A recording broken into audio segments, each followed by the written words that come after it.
Fearless Families. This is Dr. Cheryl Schmidt, and welcome to the Fearless Family Health Podcast. In a world that is filled with fear, my hope is to bring you inspiration, information, and support to live more joyfully and more healthy.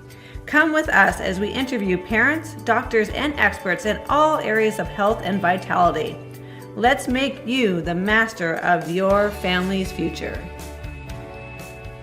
Hello, everybody, and welcome to the podcast today. Today, we are going to talk about the topic of social and interpersonal health and what that means exactly, and how to find your tribe, find your community, and really find yourself and your own authenticity.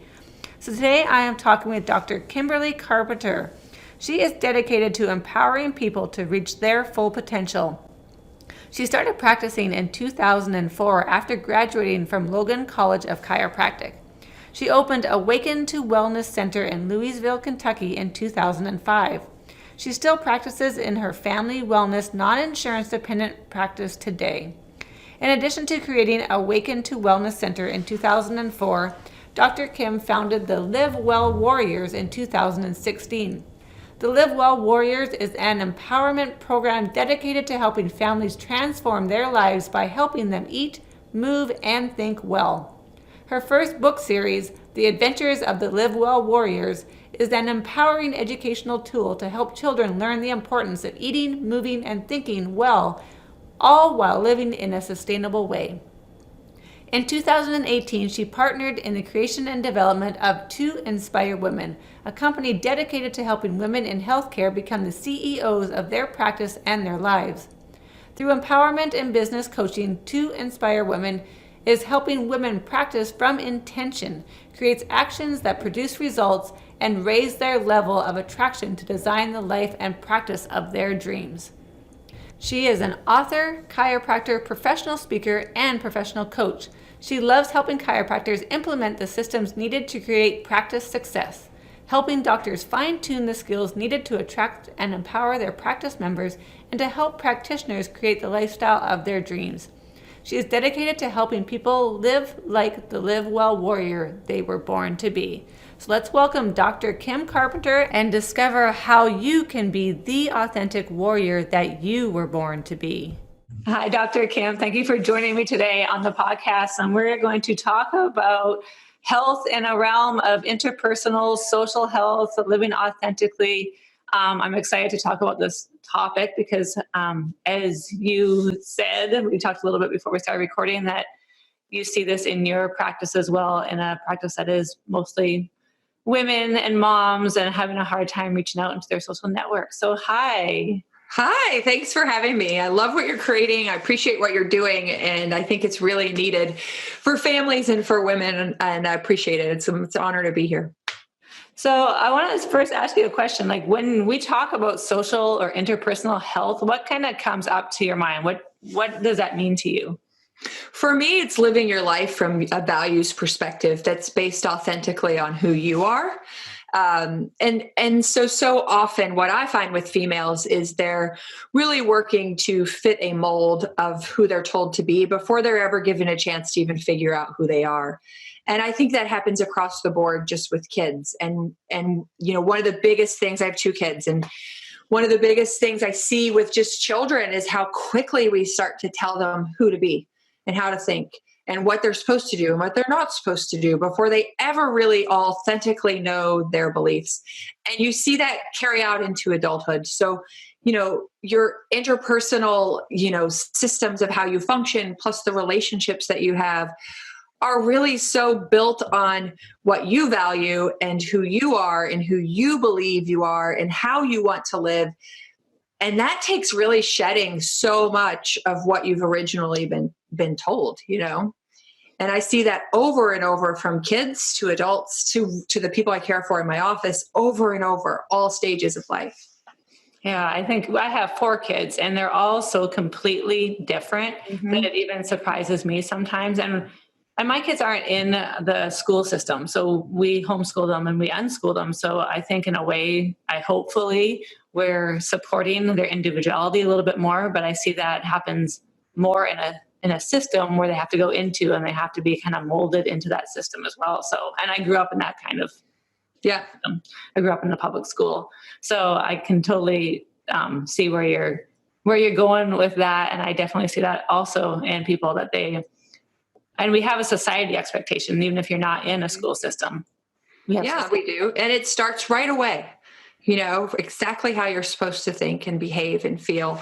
And before you ever even know who you are, my kids are in a public school. My husband's a principal at a public school, but we're always talking about really giving our children an authentic voice from the time of kindergarten on. And even now, like they're second and fourth. And if my child believes that this teacher is using an abrasive tone or not treating, or calling people out or belittling or whatever, he has really learned. And by fourth grade, he'll raise his hand and be like, I really respond better if there's a kinder tone. And I love it. Like, I'm like, go for it, buddy. But it's giving your kids an okay voice, to have a voice, to use their authentic voice and say what they need. Because so many of the adults that I see and care for in my practice or coach, I coach with To Inspire Women and that platform. And it's a really similar pattern to people asking for permission to be who they are. And I really want that to happen way earlier than, when we get to like 60 and 7. Wait, this is International Women's Day, by the way, too. And so we see women really like falling into their own strength more and more. And it used to be so often I would see it in like the women who were 60 and 70 coming in my office. They're saying what they think. They're doing what they think. And I just want to see that happen at like age 5 for women and for kids, Yeah. I was going to say, not even just women, but for kids too, because men fall into this. Men too. Yeah. I have 3 boys that are 14, 10, and 7 now. And then I have my baby girl. She's almost 3. But my boys also fall into that society expectations and what they're supposed to say, think, do, act, all those kinds of things too. So, yeah. And then I have a friend who has a child that's intersex, and that's a whole nother, like what to expect. So when you see moms, because most of the people that are listening to this podcast fall into that category, they're in their 20s to 50s. Most of them have kids or are going to be soon having families, and they're looking to create some kind of social network and some more stronger interpersonal health. What tips do you get them who have been through all this? They've been through this molding through years and years and years and this thought process. So how do you change that?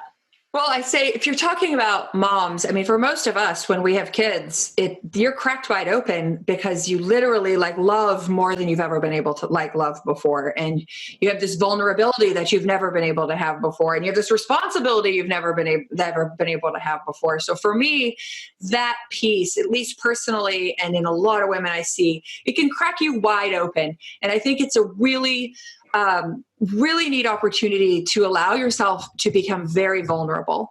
And if you really want to undo a lot of what we're taught, all the way through from childhood, from all these different models or mentors or messages, then it's really going inward and connecting with who you are. And I think it's important to assess all areas of your life, from your friendships and connections to your behaviors, from how you eat to how you move to how you think to how you sleep, and go through these stages where you don't sleep because you now are up every 2 hours, right? And allowing yourself to just crack wide open and let the pieces fall where they may. Then you get to pick it back up and find gratitude and forgiveness and love for all these situations. And then I think you really fall into, what are your values? Because at that point in your life, your life just got full of just this abundance of so many things. You've been cracked wide open, and then you've got to pick it up. But then what are your values? And from that, your life is bombarded with decisions. And so how do you make decisions in your life? And how do you really know what you want to create or be in your life? And most people can't tell you their values. They really can't. And most people can't even define what that means. But that's your source. It's your core source of where you're going to make decisions from.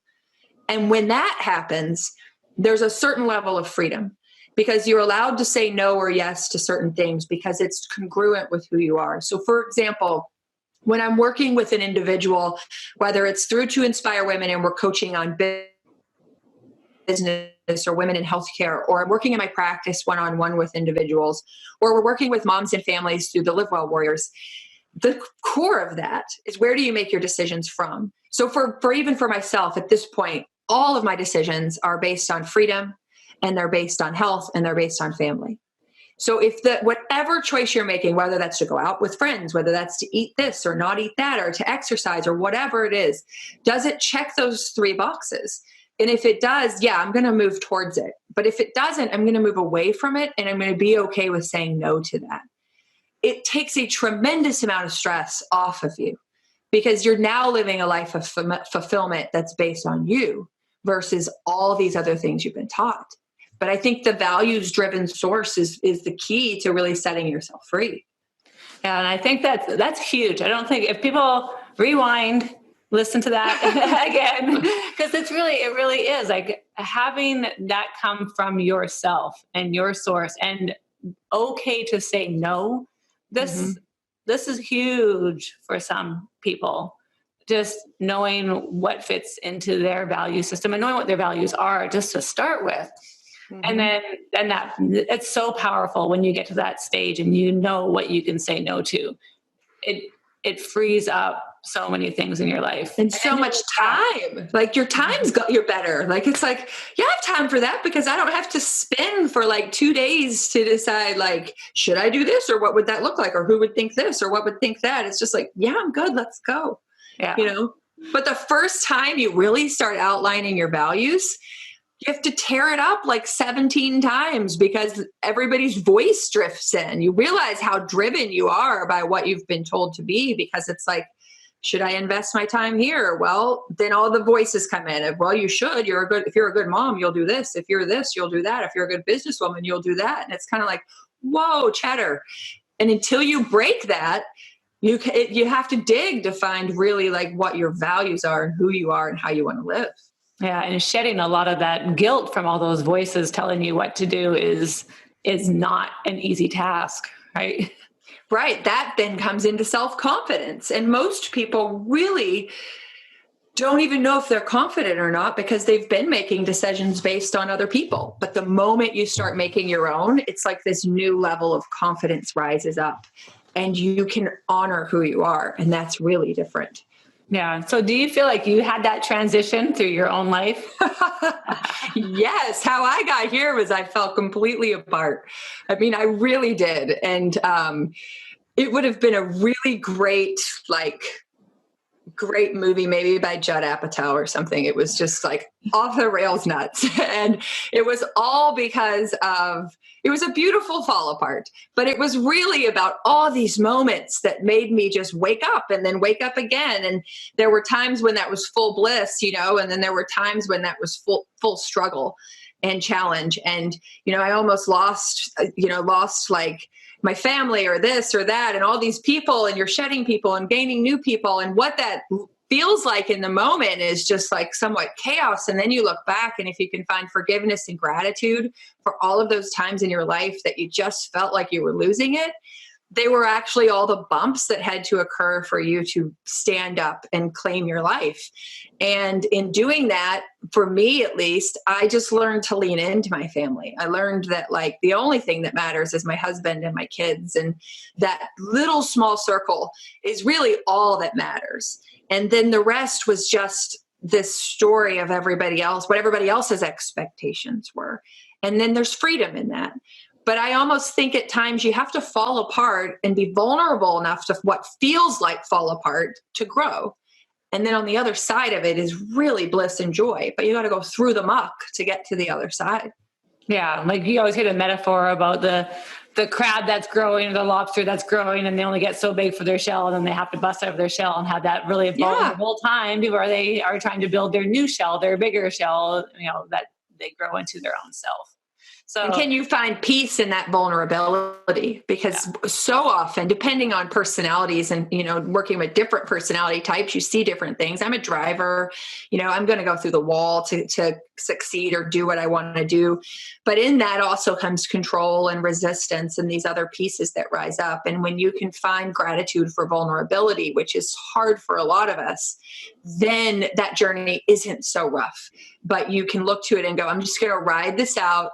And I know that on the other side of this is full bliss. that awareness sets you free from being stuck, because I've seen people, and you probably have too. I know in my practice, I can look at people and they may have been in my practice for 10 years, but you can just see if they just take one baby step, they could set themselves free from being stuck, because they're looking in the rearview mirror of all these things that have happened prior. And if they just take one step forward, they break into a whole new horizon of health and happiness. And that takes vulnerability. Yeah, and that's why I titled this podcast Fearless Family Health, because I think when people are always looking in the rearview mirror, they're always worried about what's coming or what happened in the past. They're never in the present. They're always fearful. Mm-hmm. And so, I mean, there's always going to be a little bit of, you want to learn from your past, you want to prepare for your future, but you don't want to live in that fear mode of both of those areas, and you want to be able to move on. So, yeah, absolutely. Absolutely. So I see a lot of young moms. Well, I see a lot of people in general across the board, all ages, ranges, genders, who are in a state of, it looks like, loneliness right now. They're trying to find their community. They're trying to find their group that they belong to. I think that once you kind of become more vulnerable in who you are, you will attract those people to your life more.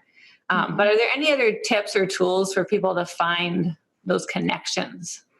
Yeah, I mean, I really believe that the first piece is deciding what you want your connections to look like, because I think so often people are looking, like, we talked a little bit before that they're looking for what they're supposed to do. And we see movies and we see these, everybody on Facebook doing like massive girl trips or women trips or this or that. And there are all these big groups, and is that right for you? What do you really want? So some of us really want 20, 30 really just awesome, great friends that we're with all the time. And others of us really want one or two, and one connection or two connections.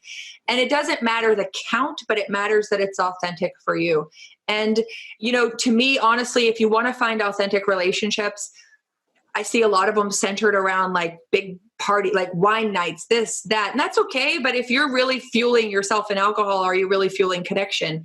If you are, your health habits matter in that. So I think that getting yourself mentally healthy and physically healthy, you start to attract your tribe.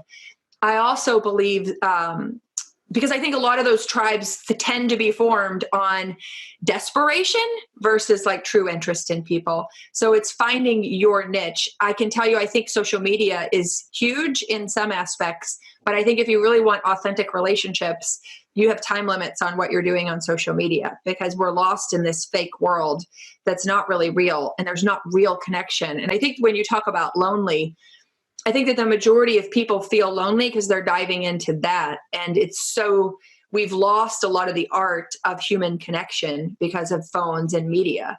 So I really think if you want authentic connections, dive into your community and find hobbies or places to donate your time, or join book clubs where you're with people, or, those mommy and me groups where you're with other moms, people who are like you, but get with people and get away from some of the technology. Now, listen to your podcast, obviously, consistently. That would be a really good thing. There's a few things on social media you should pay attention to. But really, if you want true, authentic connection, find your tribe around your niche of where you are, and dive into things you love to do or places you love to think, but connect with people more. And I think we're losing that significantly.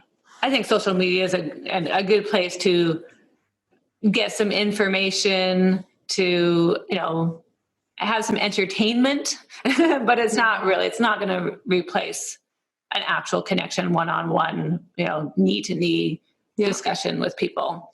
And so I think that we definitely need that. We try to encourage that in our space, in our office. We try to get moms together who are under chiropractic care and have them meet other moms, even if it's just in the waiting room of our office, and sit down and chat with each other and talk about things, and make a nice, safe space for them to connect with another person who has something in common with them. So there's nothing that beats that.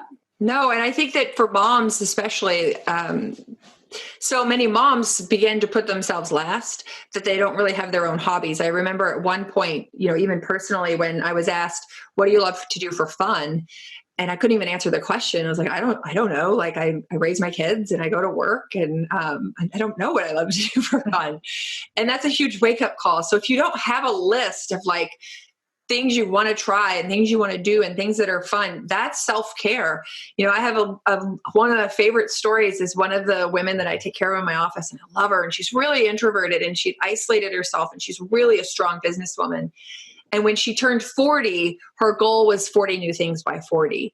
And she literally tried 40 brand new things, from jumping out of planes to going into caves to doing whatever, things that were way out of her comfort zone.